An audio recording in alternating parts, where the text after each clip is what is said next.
You're such an asshole. Hello, children. Cappy, what the hell are you doing in your motorcycle jacket, even though it's a sweltering? It's not that hot. It's very humid, though. It's very uncomfortable being in this jacket. And why the fuck are you wearing Tom Cruise sunglasses when these are the worst glasses possible for motorcycle ride? Actually, I should probably just wear my regular goggles. Let's use my goggles. These are more. There we go. Okay, these, because I got this.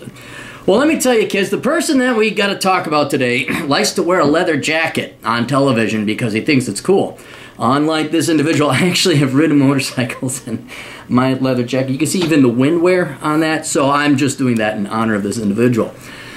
Michael writes, "Good day, asshole. I'm interested in seeing a video response to this video from Australian economist Steve King," and he provides the video link there. I'll provide it in the comment section below. "I had previously much enjoyed your video discussing the views of economist Mike Norman." Please don't call him an economist. Mike Norman is not an economist. "Keene claims that the idea of government running a surplus and paying down public debt is childish and naive. In the video, Professor Keene states, for the government to run a surplus, they've got to be taking money out of your bank accounts, where he seems to be making the implication that this wouldn't happen otherwise. It seems to me that the government will tax the public regardless of whether it runs a surplus or deficit, and that not adding to the public debt would be the responsible thing to do. Also, I don't understand what Keene means to say when he states that to run a surplus, the government must borrow from the banks. Can you please explain, as well as give your general critique of this video? Name your price. Regards, Michael." Okay, thank you, Michael. Now, here's the problem, and this is a problem of all economists, not just Mr. Keene, but especially the likes of Mike Norman, Mr. Keene, and other Keynesians, especially when they got to say, well, printing off money is good. And that is, these economists do not explain very clearly or well to normal people or those who weren't even economists. And I had to go through like a million times, like, what the hell is this guy talking about? So I think you misinterpreted. Even I maybe have misinterpreted, but I don't think I have. I think I got him zeroed in and pegged here. But let me, and I even took a fair amount of notes because I listened to that damn speech enough times. I had to say, what is he? So I think what he's saying is somewhat true. There's a line of logic and reason to it. But when he says banks, I'm starting to steam up because of all the humidity. When he says banks, it's like a third party that he fails to provide in his rectangular thing. Anyway, I don't want to deviate too much from it. Let me just explain to you what he said. Then I'm going to go through the flaws of what he said. Then I'm going to provide alternative explanations and theories, and then we're just going to simplify it here with the real world and not academian pablum speakease, because unfortunately Mr. Keene is, like most economists, they are very theoretical, very academian. They have never worked in the real world, and the study, I'm sorry, economics as a study is completely pointless now. It's like pretty much every liberal art, I don't want to call it science, but all the humanities and liberal arts, it has gone well beyond what minimal practical application it has had. So, all right. What Professor Dr. Keene has explained is he provides this very simple idea where he says, you take a rectangle, you split it in half. One half is the people and the other half is the government, which is actually quite representative of most economies in terms of government take a GDP. And he says that in order for there to be a surplus on the government balance, it would have to net tax more. He has to spend less, which means less money. Everything's determined by money here. It has to give less money to the private people, and then they give the government the same amount, which means there's a net flow of money to the government.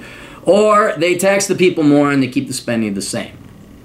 So they get a surplus. In either case, there is a net outflow of money. It's all in terms of money from the people to the government. Now, he makes this assumption that is erroneous, but he's trying to keep the model simple, that in order for people to maintain the same amount of money in their bank accounts, they're going to have to borrow the money from the banks. That's why I think you maybe got confused, like, well, it's the banks pay. Well, don't the banks have? Yes, they do. But if I got to pay more in taxes because I'm receiving less from the government, but they're keeping the taxes the same, or they're spending less, or whatever, there's less money coming in or more going out. I want to keep my bank account balance the same. What I've got to do is borrow money from the banks. So whereas even though the government, its debt may be going down because it's running surpluses, now the private people's debt is going up because they got to pay for it.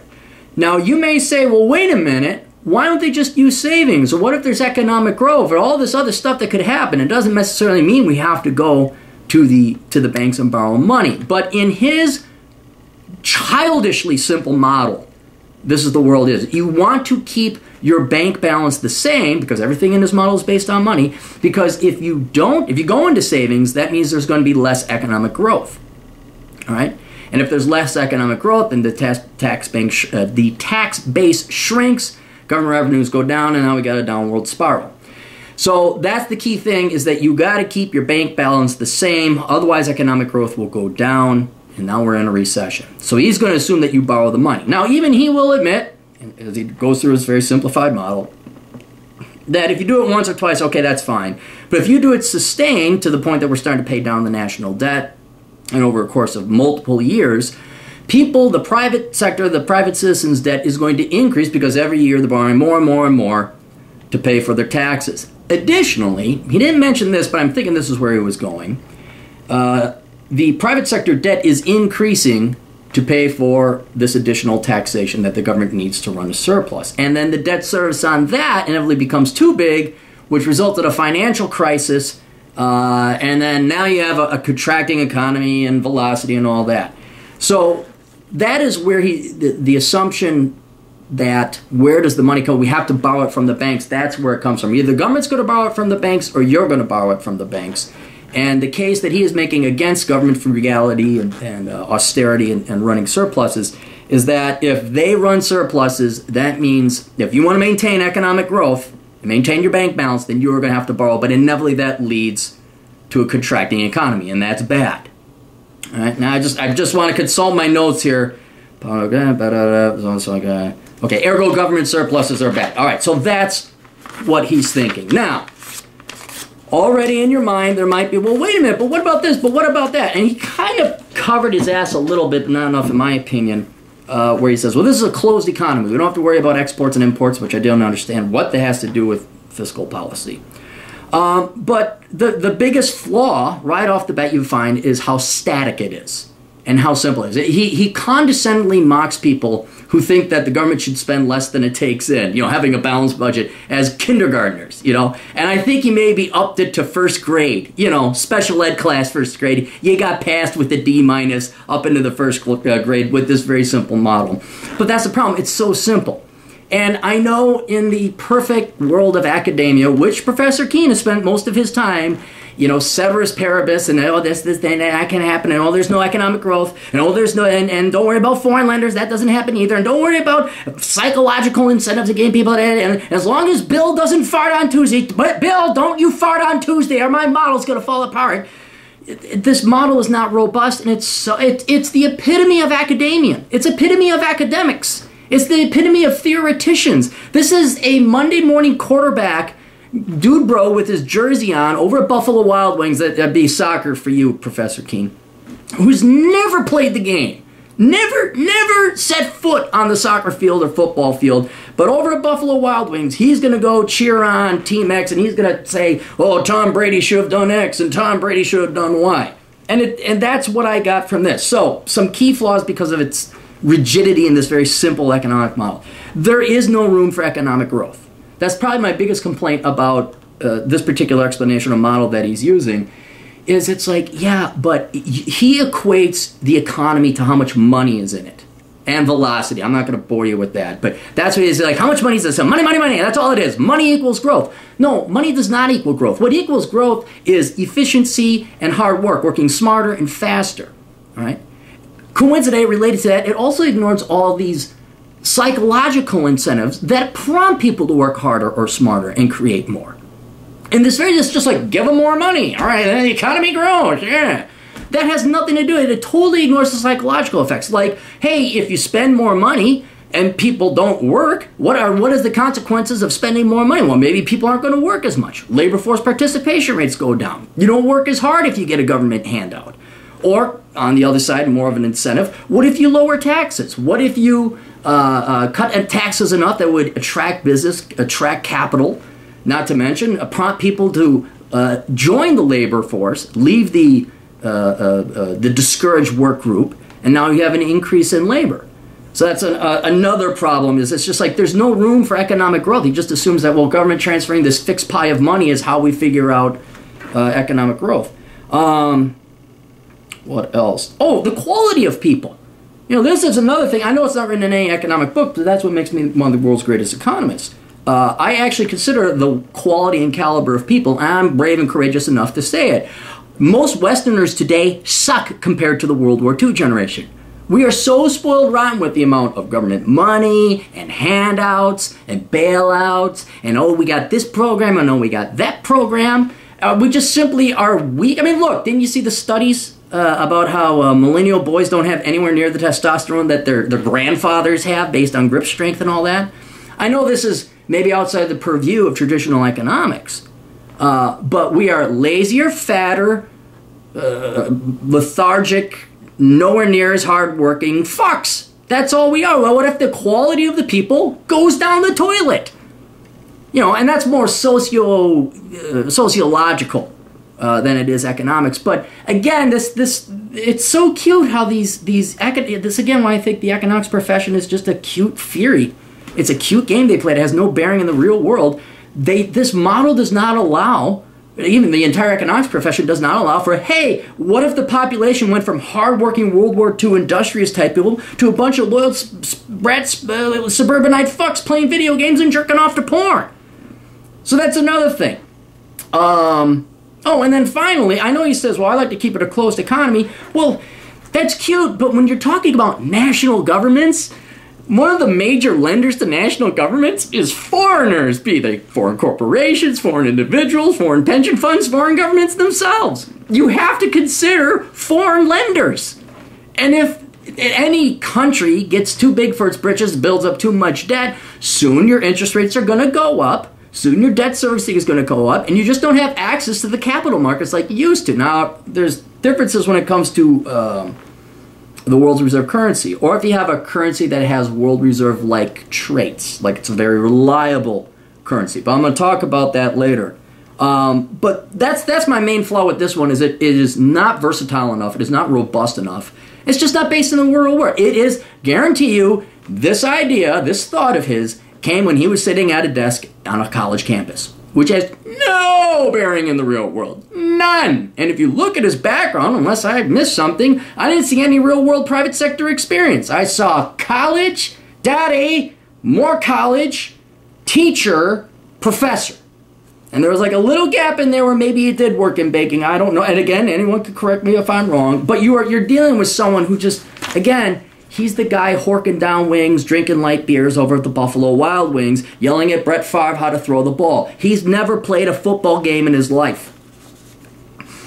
Second thing, this obsession Keynesians have with money. They think money is growth. That money, see, if I just give you money, that's economic growth. Because that's like, well, see, we transfer the money here, then we transfer the money there, and now there's growth. This again gets to the psychological aspect. What causes growth is hard work, working harder, working smarter, but then also inspiration, entrepreneurship. That's really what gets the economy going. Innovations, creations, visionaries, you know, the Bill Gateses of the world, the Steve Jobs of the world, the Fords, the Vanderbilts, the Edisons. Those are the ones who come up with entirely new ideas. And then there's other people, you know, okay, nothing wrong with working harder, but then there are people like, I like to work smarter. Hustlers, movers, shakers, entrepreneurs, capitalists, right? That is not, none of that. Just working harder, making more money go further with making money go further with the same dollar, eking out more economic productivity with the money. That doesn't dawn on. Efficiency is lost on this guy. It's just, I give you $1, that's economic growth. Oh, now I took it away, that's not economic growth. So I know he likes the idea of velocity. We spend more money, the more faith. And there's maybe a hint towards like, okay, if people have a little more faith in the economy, maybe they'll spend a little bit more. But that's the most hat tip I've ever seen to what I say is the much more important psychological aspect of economics, and that is, what kind of incentives do you give your people? I mean, if you're Sweden or the United States or whatever, you just like bail people out of their mistakes all the time, and we'll bail you out of your worthless degree, and we'll bail you banks out. Nobody has the incentive. Nobody learns. Nobody suffers. There's no pain. And then also when you say, well, if you make that much money, we're going to take that much more money away from you. No one has that much of an incentive anymore. So that is where I would think there'd be more. That's where I think the true power of economics is to incentivize people, a veritable army of laborers and entrepreneurs and capitalists and industrialists to go in and create things. But if you're gonna equate shifting money around to economic growth and not the actual physical things we produce, well, then then okay, your model is just simply an accounting ledger, and in that way, yeah, you're right. It makes sense, yeah. But again, this model does not account for the spirit of economics, if you will, that would really get people incentivized to go out and kick ass. I mean, could you imagine what a high we were on after we beat the shit out of Germany and Japan? I mean, it's no shock all of a sudden the economy was booming. We also happen to be the only game in town in the globe. But there's none of that. It's just this, the money is just, all it is money. Okay, here's one thing, another problem that I found with it. He talks about, like, all right, if the government runs a surplus, that's bad. Because remember, money staying in the government, for every dollar that stays with the government, that's one less dollar that's with the people. Well, who's more efficient with that dollar? You know, oh, I know. Westerners, they like to piss away their money in any ways imaginable. But the government, don't tell me that there's not room to cut the federal budget or the state budget, the government, whatever nation you happen to be in. Don't tell me that every dollar in the government is spent efficiently. He makes it seem like, well, there's no room to cut. Like, he's always worried about, he seems to be operating under the premise, but he didn't explicitly say it. He seems to be operating under the premise that we need to raise taxes. We certainly can't cut spending. Well, I say, why not cut spending? Because I guarantee you, there's enough fat and bloat in the federal government that you could cut spending quite seriously, balance the budget, and you would still get the exact same amount of economic production and efficiency out of the government as you would spending. You know, do you think the government could cut the budget by 10% and services not really be affected? Do you think so? Do you think maybe, I know this would be dollar per dollar, do you think maybe we could cut social spending by 10% and maybe people got to tighten their belts, but it's not going to throw the economy into a dollar per dollar recession? Can't people become a little bit more efficient? And given how much Keynesian governments have spoiled rotten Western people, to the point they're all a bunch of spoiled, lazy suburbanite brats, don't you think there's a little bit room that the private sector, and especially the government, could become efficient, that if the government cut spending, it wouldn't have that much of an effect at all, maybe, on the private sector economy? I know, accounting to your accounting ledger, GDP equals what? G plus I plus S plus whatever the fuck, imports, exports. All right, that's cute on a piece of paper. But you're telling me, again, this gets back to economics is efficiency, economic growth is efficiency. Really, we can't cut the budget at all without that having a dollar for dollar cost on the economy? And that's bogus right there, too. So, again, but it's Keynesian monetarist thinking. It's like, oh, it's all about the money. Money is like, but this is why they throw money at something. They think it's going to fix it. You know, and we all know that works, right? Because, I mean, look at the black community, the Maori community, and to make it personal for you, Mr. Keene, the Aboriginal community. I'm sure you Australians have thrown tons of money at them, and they're just doing dandy swell, right? Because there's no waste or fraud there, right? They just think, more money, solve the problem. I mean, if anything, look at the Great Society from 1965 on in the United States. If you would like a longitudinal study, Professor Keene, you tell me what's happened to all those poor people it was supposed to help. It's ruined them. Again, the psychological aspect. You just think we can throw money at it and it'll solve the problem. Money makes people soft and spoiled and weak. That's what it does. Unearned money, I should say. Unearned. If you earn it, you just, I don't know, it becomes cynical. Say, why is everyone trying to take my money?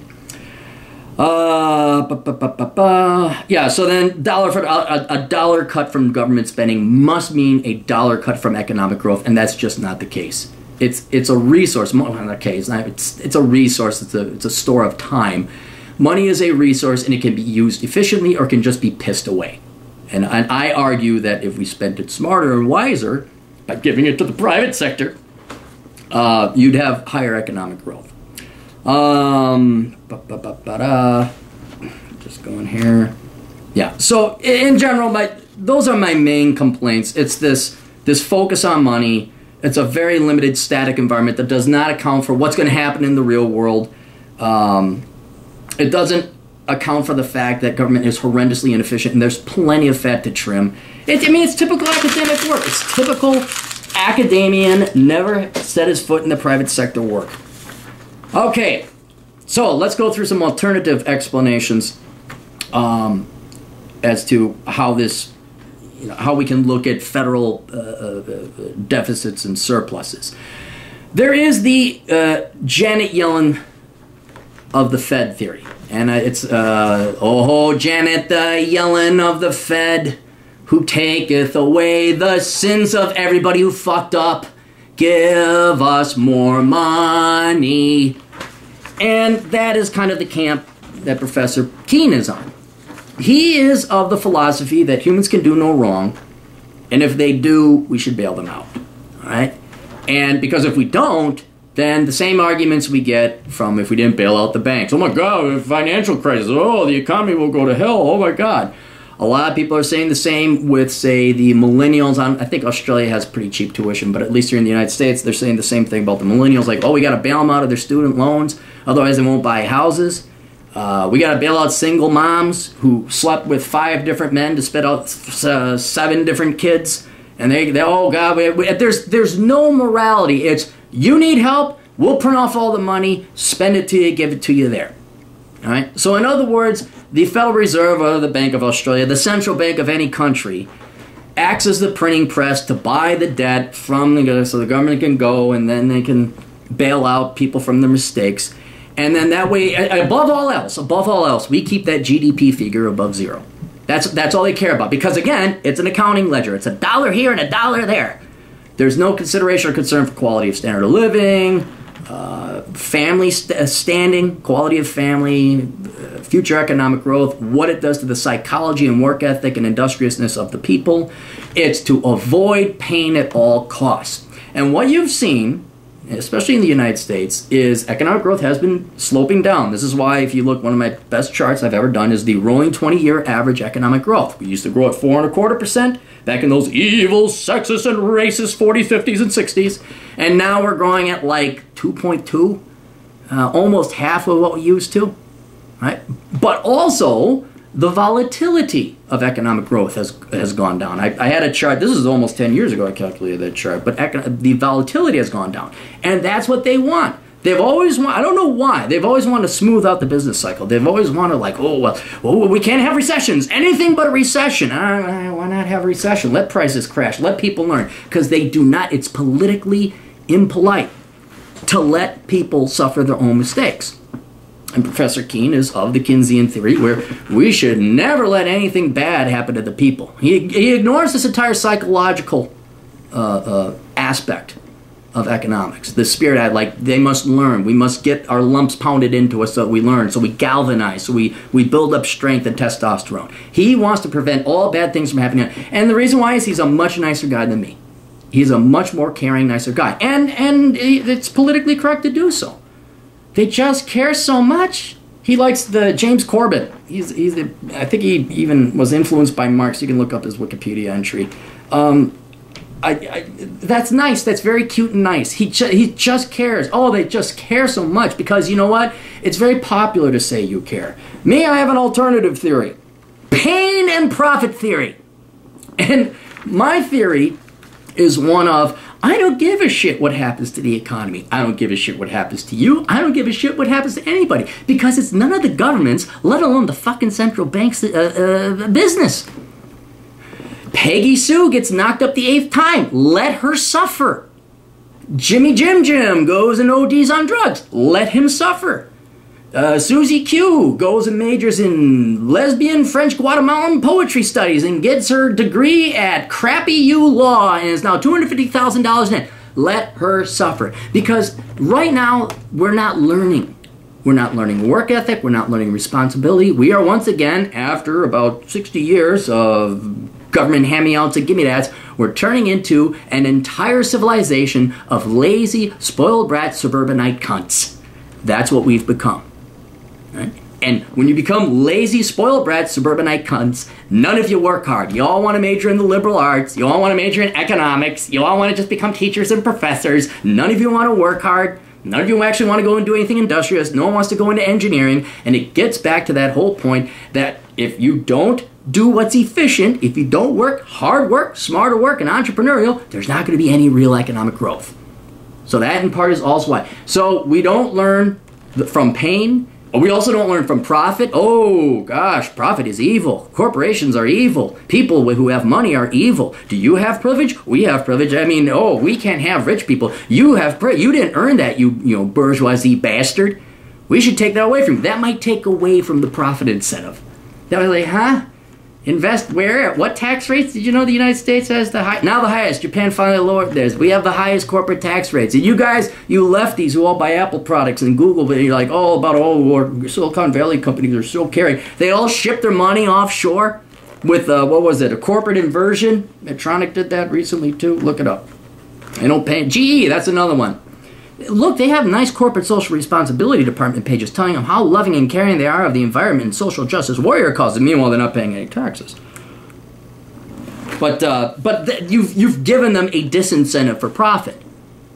So what I am saying is the government should step out. It is none of the government's business. This is none of the economist's business. It should be a purely spectator sport. If you truly want a free nation, people should be free to fail. And I argue that even though economic growth would be much more volatile, and you'd have recessions, deep recessions sometimes too, you would have much more booming times in economic growth. And this is what we've seen. As the government has intervened more and more, you measure it by government spending as a percentage of GDP, economic growth has not only gone down, but has become less volatile because we mute, we buttress, we shield against all the harsh economic recessions.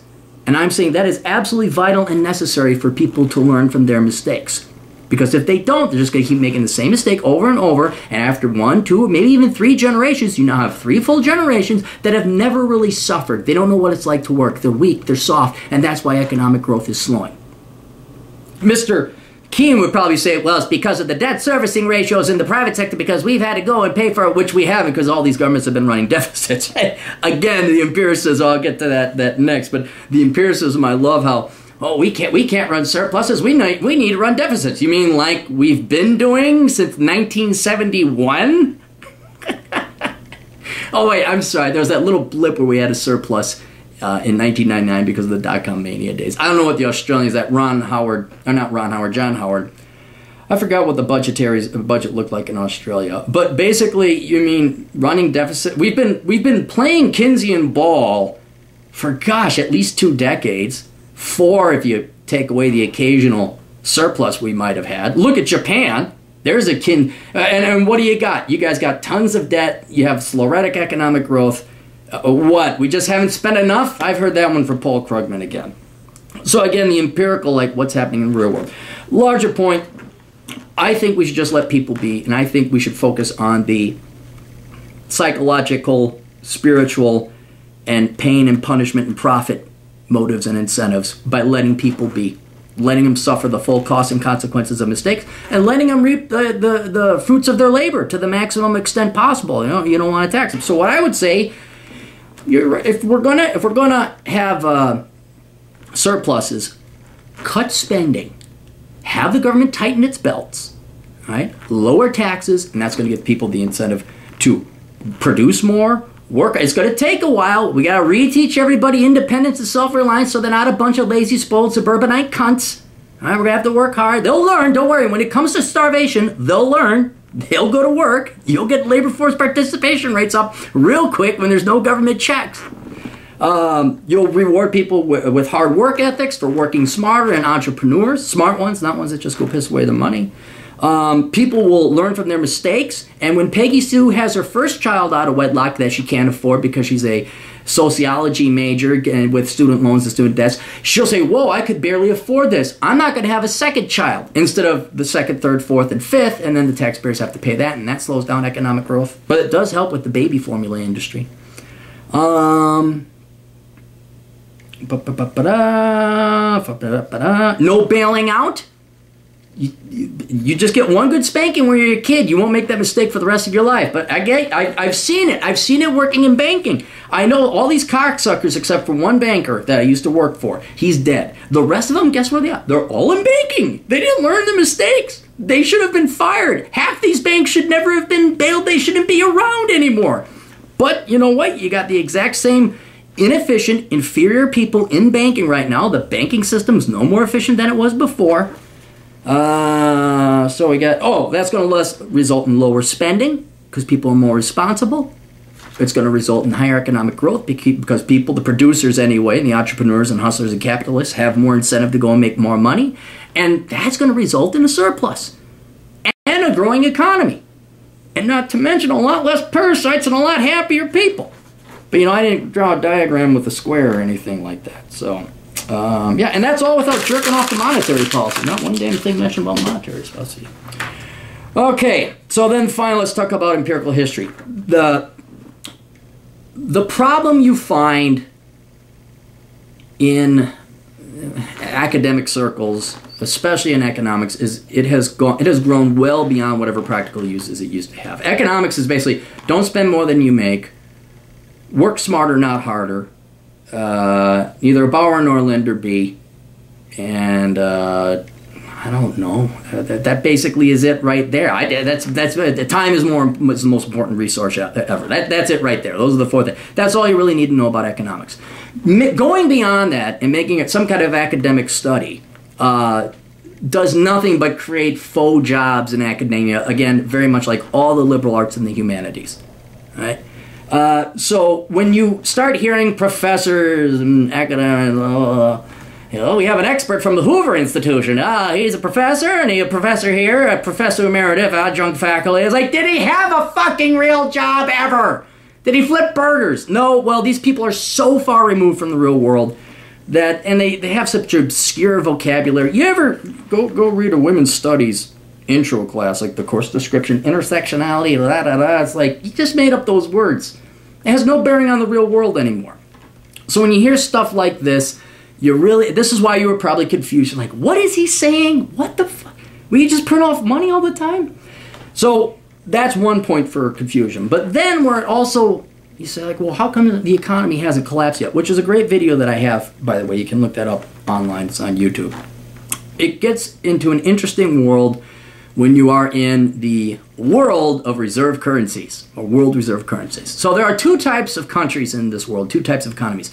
Countries with world reserve currencies or world reserve-like currencies, and those without them. In other words, are you a large enough, stable enough country where your currency has some value? Now, the United States is the world's reserve currency because basically after World War II, we're the only economy left. We had the most amount of production, and with that production, we could actually back up those little pieces of paper called dollars. So people wanted dollars because they knew, in theory, inevitably, they could always go to the United States, take that dollar, and buy something of value. All right? Now, fast forward throughout the course of the decades, rather, and the United States has remained the world's reserve currency for no other reason than I can tell, except for the fact that we have the world's largest economy, and it's always been that way. And we have relatively corruption-free scores. So those three things right there, we have the world's largest economy, so people know, like, we could go and take a dollar and exchange it for value in the United States. Two, we're relatively uncorrupt. China produces technically more things than we do. They're a very productive economy, but they're horrendously corrupt. You don't really know what the Bank of China is going to do. And then, there's other demands overseas for U.S. dollars. For, like, example, international trade. Let's say Venezuela wants to trade with, I don't know, Tanzania. Neither of them trust each other's currency. So they say, let's agree to denominate our transaction in dollars. So you need dollars. I want dollars. I don't want your fucking Venezuelan boliviars or whatever they're called. So there's international demand for U.S. dollars that go beyond what is produced within the borders of the United States. Okay, that makes us, the United States dollar, the world reserve currency, because there's international demand beyond what our domestic economy produces. That doesn't necessarily not hold true for other economies. Japan, stable country, people demand the yen. British pound was the previous world's reserve currency, so people demand the British pound. The euro, not not so much anymore. Even China, though it's pretty corrupt, but Australia, that's really on the cusp. Australia, stable country, relatively uncorrupt. Can you take an Australian dollar? Is there an economy to back it up that's large enough that there would be some value? Yeah, I wouldn't mind holding some Australian dollars. I think there's some intrinsic value there.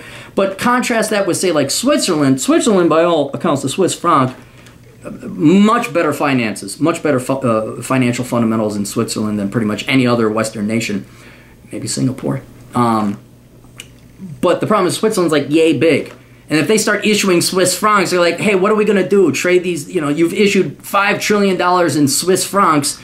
Your GDP is, I don't know, $250 billion maybe? What are we going to do? Buy Swiss chocolates, cows, and some nice watches? What do we get out of Switzerland? Switzerland is not a large enough, deep enough, diversified enough economy that it would be essentially providing intrinsic value to each issued Swiss franc piece of paper that it issues to the world economy. Australia, I don't think it's going to become the world's reserve currency overnight, but it's got a little bit of value there. Larger point is that you would say, well, okay, the government, or not the government, the central bank of Australia or the United States or Bank of England, whatever, they can play this game where they print off all the money, they buy government bonds. They take the government bonds, put them on their balance sheet.